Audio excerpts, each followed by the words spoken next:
The events at the Second Thomas Shoal on June 17, 2024, are still the dominant topic in the West Philippine Sea after more than 2 weeks since the incident.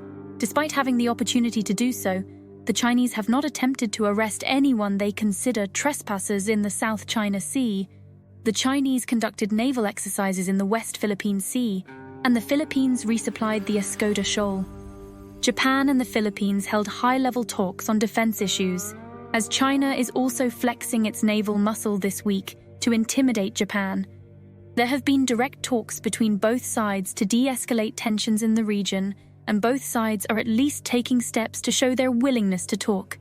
There are 2 events that occurred over the past 2 weeks that demonstrate that both sides are showing they are not backing down, while also purposefully avoiding an escalation. The first was when the People's Liberation Army Navy sent one of its aircraft carriers, the Shandong, into the West Philippine Sea, which was 230 miles, 370 kilometers from Luzon.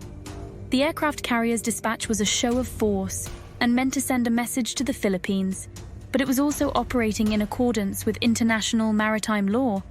Rear Admiral Vincent Trinidad, a Philippine Navy spokesman, was aware of the Chinese carrier and other naval and Coast Guard ships operating in the West Philippine Sea, but said that it was not a concern because the Chinese actions were permissible under the law. The Philippine Coast Guard sent 3 of its 44-meter multi-purpose ships on a resupply mission to the Second Shoal on Monday, July 1st, to its garrison in the shoal. Reports also indicated that the resupply mission included construction supplies, a significant point of escalation with the Chinese government. Due to the successful completion of the resupply mission, the Chinese government lodged a protest with the Philippines on July 2nd, stating that the Philippines had violated China's sovereignty. Both incidents were opportunities to clash, especially at the Second Shoal, but both sides appear to be making conscious efforts to avoid an escalation. Several times this week, the Chinese Coast Guard sent vessels to the Japanese Senkaku Islands, which China claims are their own, and threatened Japanese fishermen. The Japanese Coast Guard ordered the Chinese vessels to leave, and they did so both times without incident.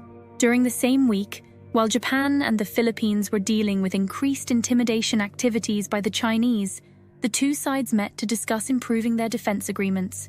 On July 8th, Japan and the Philippines announced they would hold another round of talks, the 2+2 meeting, to discuss common defense and security issues that are common between both countries. The primary goal of the meeting is to negotiate a reciprocal access agreement that would allow both countries' militaries to have expanded access to each other's territory. During pre-meetings, former Japanese Defense Minister Itsunori Onodera met with Philippine National Security Advisor Eduardo Ano, Defense Minister Gilberto Teodoro, and Foreign Secretary Enrique Manalo, and stated that Japan was committed and ready to provide assets needed for Philippine security. This includes Japan building new and larger ships for the Philippine Coast Guard to help it assert its sovereignty in the West Philippine Sea. The Philippines and Japan have a direct interest in working together, as they both have an aggressive China that is making illegal claims to both countries' sovereignty. It is another demonstration that Chinese actions are forcing its adversaries to forge alliances, which is also part of the Philippines' overarching strategy to counter a much larger China. The apparent most significant event this week was the bilateral meeting between Philippine and Chinese diplomats in Manila on July 2nd, with the incident of June 17th at the top of the agenda. The stated goal of the meeting was to take steps to de-escalate the tensions in the region. Although the Philippines reported significant progress during the meeting, the Chinese side acknowledged that the 2 sides were still far apart on any agreement. The Philippines stated that, despite progress, it would relentlessly protect its interests and sovereignty in the West Philippine Sea. The Chinese side stated that the Philippines must immediately stop infringing on China's sovereignty and halt provocative acts.